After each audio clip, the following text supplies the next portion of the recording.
He randomly just quit his job, his big advertising job. Apparently he made tons and tons of money, and he sat at home on a typewriter, which is like hard for us to conceive, but like a typewriter. I was in a bakery at 6 a.m, and a guy rides up on his bike, just a local guy, and he walks in and he's wearing the Clive Cussler DOXA, and I instantly, broke my neck. So I guess you're going to be here forevermore as well. I mean, I hope so. Steve, are we going to be here forever?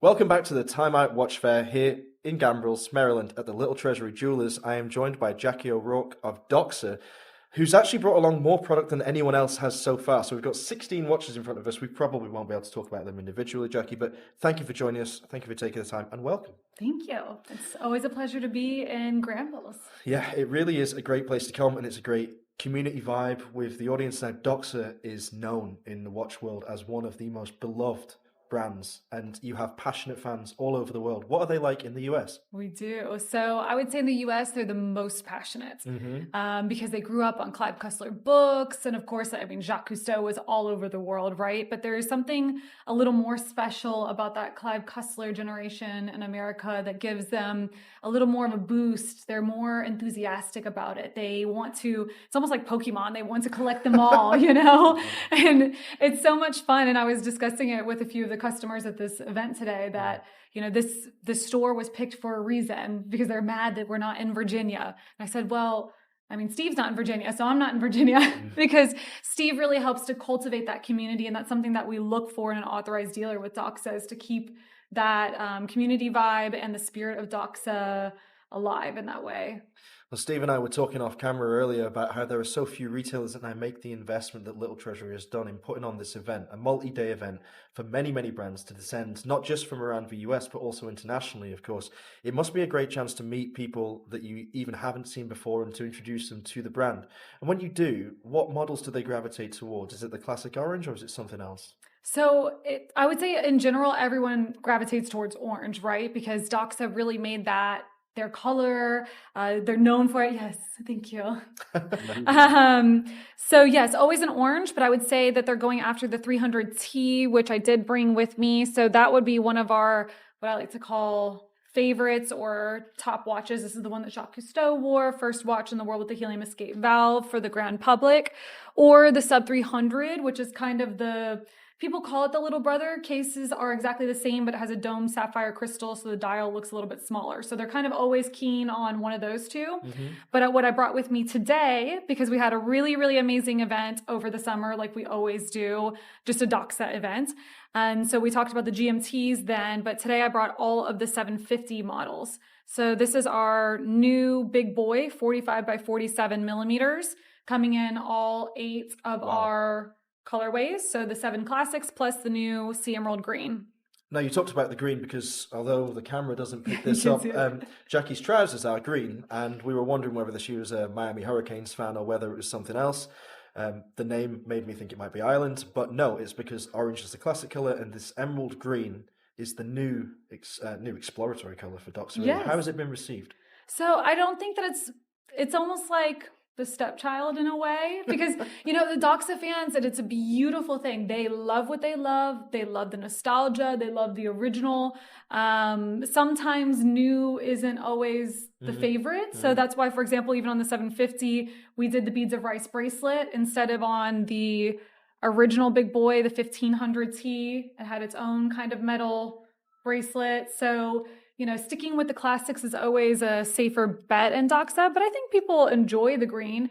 Some of them just don't know how to take it because it's a sunray finish, and we're known for the matte finishes. But since this is not an icon, it'll never be in matte. It'll only be a sunray because it didn't come out in the 60s. So it's just one of our little DOXA things. You do have a lot of icons in the collection, and what is refreshing to see is that you're still willing to experiment and to push the boat out and to try new things. You spoke about Clive Cussler early on. Now, I guess most people know who he is. He's an author. But if you aren't familiar with his books, why is the DOXA connection so significant? Like, what is it about Cussler that links into DOXA? Oh, that's a great question. And I don't get to talk about that story that often. So thanks for bringing that one up. So Clive Cussler was really big in advertising in LA in the 60s. And he had a really robust career. He was amazing at what he did, but he was unfulfilled. So he randomly just quit his job, his big advertising job. Apparently he made tons and tons of money. And he sat at home on a typewriter, which is like hard for us to conceive, like a typewriter, clicking away and writing books. That was his dream. And after a couple years of that, the wife was driven nuts, and she's like, "You have to get at least a part-time job. You've got to get out of this house. You're going to go broke writing those books." And so he got a part-time job at a dive shop. Okay. Because he was a diver, he was an adventurer of all kinds. So at the dive shop, worked a couple years, decided to retire, as I like to say it, not really quit, but retired. And he helped the guy increase his business so much that the gentleman gave him the 300T Professional as a goodbye thank you gift. So after that, he wrote about the 300T Professional on Dirk Pitt's arm to, fight the crime and whatever under the sea things he was doing that novel. And so that's why it was so special to Clive and to his fans. So even his fans that never dove, they knew from childhood, they had it in their head, okay, 300T, DOXA. So that's the story. So Dirk is basically to Cussler what Bond is to Fleming. He's his main character, Exactly. his hero, and a bit of an avatar for himself by the sounds of things, because Cussler sounds like a real-life action man himself. Yes. And you even released a special edition inspired by the Cussler novels a year or two ago, I guess. Yes, it was a couple 3 of years ago. So No, my time no, as well. actually, no, you're right. No, two years ago in July. You were right. 2 years ago in July. And it had Time like flies. a really distressed style, and it looked like it'd been worn in like a So we have one battle. here at Little Treasure. I didn't bring it over here for you. I didn't know that we were going to go into the Clive thing. And I actually have one of the Clive limited editions that sold out. If you're into the Clive watch, I'll show it to you later. So Oh, I saw it in the strangest place you would ever imagine. So I live in Germany, in Dresden, and I was at a football tournament in Eisenhüttenstadt, about an hour north in the middle of Brandenburg. It's a small town. No one goes there by accident, let's put it that way. And I was in a bakery at 6 in the morning, and a guy rides up on his bike, just a local guy, and he walks in and he's wearing the Clive Cussler DOXA, and I instantly, broke my neck to look. I was like, no way. I've seen this in the most random place. I saw it in Geneva when Jan first presented it to me, and then I saw it there on that guy's wrist. I was like, wow, the DOXA family is global. So it's global. And isn't it so fun when you run into a DOXA in the wild? Everyone is like extra nice. They want to talk DOXA. They want to talk watches. They want to tell you their story. They want to hear your story. For me, that's so much fun. Or even when my friends or family, they're like, oh my God, I'm in Grand Cayman and the guy sitting next to me has a DOXA on. I can't believe it. And I'm always like, tell him it's a DOXA.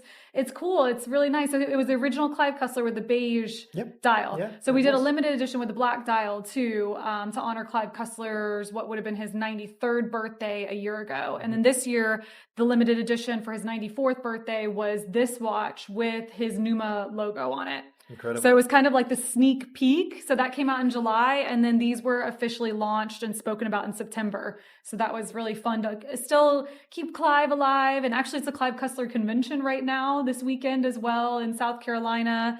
And so there's a lot of things that his community does to keep his memory alive, which is beautiful. I've just realised there's a very strange coincidence about Eisenhüttenstadt. Tom Hanks famously visited it once to buy a typewriter, because, he collects typewriters, so it's all together. It's just maybe the centre of the DOXA universe. But the DOXA universe is expansive, and when people buy a DOXA, they buy like access to it in a way, and they become part of that community that you say is so open and receptive to other people joining it and, talking about their existing watches. I guess that's mirrored by your partnership with Little Treasury, right? I mean, you've been here for quite some time, and I guess you're going to be here forevermore as well. I hope so. Steve, are we going to be here forever? Steve's nodding. I'll talk to Linda and the puppy. So yes, I hope so. And to write on something that you said, it's not just about buying a DOXA and getting into the community. It's also about just loving DOXA, and wanting to nerd out with me or any of us at these events and talking about it. You're automatically in the community. You don't have to own a DOXA to be in the community. And I think that's something that's really cool is that DOXA is very inclusive in that sort of way, and everyone feels so comfortable to approach the brand because of our adventurous vibe. We're also laid back. You mentioned meeting Jan, the CEO of DOXA. He's so much fun. Oh my gosh, he's such a character. It's too He much fun. has me crying, laughing all the time. He's such a great time, but then that permeates through all of us, right? That work for the brand and the DNA of the brand, and everyone can be a part of that and feel that.